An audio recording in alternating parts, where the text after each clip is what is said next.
இலங்கையில் மலையக தமிழர்களின் பேரில் இடமின்றி அகதிகள் போல வாழ்வதாக காந்திய சமதர்ம இயக்கத்தின் அரசியல் ஆலோசகர் வழக்கறிஞர் சிவஞான சம்பந்தம் யாழ்ப்பாணத்தில் செய்தியாளர்களிடம் தெரிவித்தார். இந்தியாவிலிருந்து கடந்த 200 ஆண்டுகளுக்கு முன்பு தேயிலை தோட்ட தொழிலாளர்களாக சென்ற தமிழர்கள் மலையக தமிழர்களாக வாழ்ந்து வருகின்றனர். மலையக மக்கள் இலங்கையின் பொருளாதாரத்தை நிர்ணயிக்கும் பெரும் சக்தியாக இருக்கின்ற போது அவர்களின் வாழ்வாதாரத்தை முன்னேற்றும் வகையில் அரசுகள் எதனையும் செய்வதில்லை. இந்த தொழிலாளர்களுக்கு தங்குவதற்கு வீடு வழங்கப்பட்டுள்ளது. ஆனால் அந்த வீட்டில் இருக்கலாம், சொந்தம் கொண்டாட முடியாது. குடும்பத்தில் உள்ளவர்கள் தேவைக்கு ஏற்ப கழிவறை கூட சொந்தமாக கட்ட முடியாது. தேயிலை தோட்ட நிர்வாகம் அனுமதி அளித்தால் மட்டுமே கட்ட முடியும் என்ற நிலை உள்ளது. மலையக தமிழர்களுக்கான உரிமை வீடு கட்ட இடம், அந்த இடத்தில் அவர்களின் பெயரில் வீடு வழங்கிட வேண்டும் என்ற கோரிக்கையை தொடர்ந்து வலியுறுத்தியும் இன்று வரை அதற்கான நடவடிக்கை எடுக்கவில்லை. மலையக தமிழர்கள் குழந்தைகள் அவர்களுக்கான கல்வி பெறுவதில் கூட சிக்கல் உள்ளது. இந்த நிலையை மாற்றி அமைக்க இந்திய அரசு நடவடிக்கை எடுக்க வேண்டும் என காந்திய சமதர்ம இயக்கத்தின் அரசியல் ஆலோசகர் வழக்கறிஞர் சிவஞான சம்பந்தம் யாழ்ப்பாணத்தில் செய்தியாளர்களிடம் தெரிவித்தார். 11 லட்சம் வடகிழக்கிலே முஸ்லிம் தமிழர்கள் 11 லட்சம் என்றால் இந்த மலையக தமிழர்கள் 11 லட்சம். இவர்களுக்கு ஓட்டுரிமை மட்டும்தான் உண்டு. அவர்கள் தேர்தல் வந்தால் ஓட்டு போடலாம், அவ்வளவுதான். அவர்களுடைய வாழ்க்கையிலே என்னென்ன பிரச்சனைகள் இருக்கின்றன என்பதை உங்களிடையே சொல்வது எங்களுடைய சமூக கடமையாகப்படுவதனாலே உங்களிடையே அதை நான் பகிர்ந்து கொள்ள விரும்புகிறேன். முதலாவதாக அவர்களுக்கு வீடு அரசாங்கம் கொடுத்திருக்கிறது. வீடு கொடுத்திருக்கிறார்கள். அந்த வீட்டிலே அவர்கள் வாழலாம், அவ்வளவுதான். ஆனால் அந்த வீட்டிற்கான உரிமை அவர்களுக்கு கிடையாது. காணி உரிமை என்று சொல்கிறோம் அல்லவா, அந்த உரிமை அவர்களுக்கு கிடையாது. அவர்கள் வாழலாம், வாழ்ந்து வாழ்ந்து வாழ்ந்து சாகலாம், அதோடு சரி. ஆனால் அவர்களுக்கு காணி உரிமை இதுவரை வழங்கப்படவில்லை. எங்களுடைய முதலாவது கோரிக்கை என்னவென்றால், அவர்களுக்கு 200 வருடங்களாக வாழ்கிறார்கள், 7 தலைமுறைகளாக வாழ்கிறார்கள். இலங்கையினுடைய தேயிலை பொருளாதாரத்தை அதிகமாக அவர் முதுகெலும் எடுத்து அவர்கள் செயல்படுத்தக்கூடிய தமிழர்கள் அவர்கள். ஆனால் அவர்களுக்கு இந்த காணி உரிமை வழங்கப்படாதது மிகப்பெரிய அநீதியாக எங்களுக்கு தோன்றுகிறது. எனவேதான் நேற்று அமைச்சரை சந்தித்து கூட ஒரு மனுவை கொடுத்திருமா. அவருடைய அமைச்சர் வரவில்லை, யாழ்ப்பாணம் வரவில்லை. எனவே அவருடைய உதவியாளரிடம் எங்கள் நிலைப்பாட்டினை அவர்களுக்கு சொல்லி இதையெல்லாம் நீங்கள் செய்ய வேண்டும், முதலாவது காணி உரிமை வழங்க வேண்டும் என்பதை அவர்களிடத்திலும் சொல்லியிருக்கிறோம். ஏனென்றால் காணி உரிமை அவர்கள் வழங்கினால் அவர்கள் ஒரு வீட்டுக்கு விருந்தாளியாக இருந்துவிட்டு அந்த வீட்டிலிருந்து செல்வது போல அவர்களுடைய வாழ்க்கை இருக்கிறது. ஒரு வாடகைதாரர் கூட ஒரு கோயிலில் ஒரு வாடகைதாரர் இருந்தால் கூட கோயிலுக்கு வரி கட்டுவோம், அது இவ்வளோ உங்களுக்கு உரிமை இருக்குது அப்படின்லாம் சொல்லுவோம். கோயில் உரிமையாளர் சொல்லுவார்கள். இந்தியாவிலும் அப்படி தான், இங்கேயும் அப்படி தான் இருக்குன்னு நினைக்கிறேன். ஆனால் அந்த உரிமை கூட அவர்களுக்கு கிடையாது. மிகவும் கொடுமையான ஒரு ஏறத்தாழ பாலஸ்தீனத்தில் இருக்கக்கூடிய பாலஸ்தீனியர்களை விட அதிக கொடுமையை அனுபவித்து கொண்டிருக்கக்கூடிய ஒரு தமிழ் ஜாதி எங்கே இருக்கிறது என்றால், அந்த ஜாதி தமிழ் ஜாதி நுரேலியாவில் தான் இருக்கிறது. நான் ஓரிரு சம்பவங்களை சொல்லி உங்களிடையே பேசுவதற்கு ஆசைப்படுகிறேன்.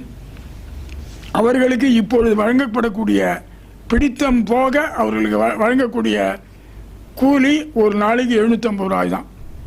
ஆண்களாக இருந்தாலும் சரி, பெண்களாக இருந்தாலும் சரி. இபிஎஃப், ஜிபிஎஃப், மெடிக்கல் அலவன்ஸ் எல்லாத்தையும் கொடுத்துட்டு 750 ரூபா கொடுக்குறாங்க. இந்த 750 ரூபாயை நான் ஒரு தொழிலாளி அம்மாவை பார்த்து கேட்டேன். எங்களுக்கு சோறு இலங்கையிலே 1 கிலோ அரிசி 250 ரூபாய் விற்கிறது. இந்த 750 ரூபாயை வைத்துக்கொண்டு நாங்கள் எதுவுமே செய்ய முடியாது. எனவே பசிக்கக்கூடாது என்பதற்காக ரொட்டியும் பிளெயின் டீயும் நாங்கள் சாப்பிட்டு விட்டு, ஏனென்றால் சோறு சாப்பிட்டால் மத்தியானமே பசிக்கும், எங்களால் அரிசி வாங்க முடியாது, அந்த நிலையிலே மிகவும் மிகவும் கஷ்டமான நிலையிலே நாங்கள் இருக்கிறோம் என்று கண்ணீர் விட்டு அழுது கொண்டு சொன்னார்கள். எனவே தான் நாங்கள் இங்கே இருக்கக்கூடிய மாண்புமிகு ஜனாதிபதியும் அவருடைய காரியாலயத்தையும் கேட்டுக்கொள்கிறோம், அவர்களுக்கு பிடித்தம் போக குறைந்தபட்சம் 2000 ரூபாய் கொடுங்கள். குறைந்தபட்சம் 2000 ரூபாய் கொடுத்தா கொஞ்சம் அவங்களுடைய வாழ்க்கை தரம் உயரும். இது முதல் கோரிக்கை. ஏனென்றால் 750 ரூபாய் வைத்துக்கொண்டு எப்படி குடும்பத்தை, அது மட்டும் இல்லாமல் ஏறத்தாழ 35-40 வருடங்களுக்கு முன்பு அரசாங்கத்தின் கட்டுப்பாட்டிலே இருந்தது இந்த தேயிலை தொழிலாளர்களுடைய நிலை. ஆனால் இப்பொழுது ஒரு அலகு யூனிட் வைத்திருக்கிறார்கள். கண்காணி, உதவி மேலாளர், துணை மேலாளர், பொது மேலாளர், இப்படி அவர்கள் ஒரு அலகை வைத்துக்கொண்டு இந்த கண்காணி தான் அங்கே எல்லாவற்றுக்கும் எஜமான். இந்த கண்காணி தான் தேயிலை தோட்ட தொழிலாளர்களை கட்டுப்படுத்துபவன். அவன் அன்றைக்கி வேலைக்கு எடுத்துக்கொண்டால்தான் நீங்கள் அன்றைய வேலைக்கு செல்லலாம். இன்றைக்கு வேலைகள் என்று விட்டால் அவர்கள் பட்டினியோடு திரும்ப வேண்டும். அதுதான் அந்த நிலை தான் அங்கே நுரோலியாவில் இருக்கிறது. அடுத்து அங்கே மலையக தமிழகத்திலே வாழக்கூடிய தமிழர்களின் குழந்தைகள், மாணவிகள் அரசு பள்ளிகள் தான் படிக்க முடிகிறது. வாங்குவதோ 750 ரூபாய் சம்பளம். இந்த சம்பளத்தில் அவங்க என்ன பண்ண முடியும்? அரசு பள்ளிக்கூடத்தில் படிக்கிறாங்க. அரசு பள்ளிக்கூடத்தில் படிக்கக்கூடிய மாணவிகள் மிகவும் சுகாதார கேடான ஒரு சூழ்நிலையிலே அவர்கள் இருக்கிறார். ஒரு அழகாக வீடு கட்டி கொடுத்துருக்கிறார்கள். அந்த வீட்டுக்கு முன்பாக பொது கழிப்பிடம், ஒரு 10 பொது கழிப்பிடம் இருக்கிறது. நான் அந்த பொது கழிப்பிடத்தில் சென்று பார்த்தேன். அந்த பொது கழிப்பிடத்தில் எந்த கழிப்பிடமும் மாணவிகள் உபயோகப்படுத்துகிற அளவுக்கு எந்த சுகாதார நிலையும் இல்லாமல் பூட்டப்பட்டிருக்கிறது. அப்பொழுது என்ன, அந்த யாராவது கழிப்பிடத்தை வீட்டுக்குள்ளே கட்டிக்கொள்ள வேண்டும் என்றால் அந்த கண்காணிகளுக்கு அவர்கள் லஞ்சம் தர வேண்டும். அவர்கள் கட்டி கொடுப்பார்கள். அந்த கழிப்பிடம் கூட அவர்களுக்கு உரிமை கிடையாது. இப்படிப்பட்ட ஒரு கேடான சூழ்நிலையை தான் அங்கே தமிழர்கள் வாழ்ந்து கொண்டிருக்கிறார்கள். அடுத்து கல்விக்கு வருவோம். கல்வியை பொறுத்தவரை A1 இந்தியாவிலே +1 +2 என்று சொல்வார்கள்.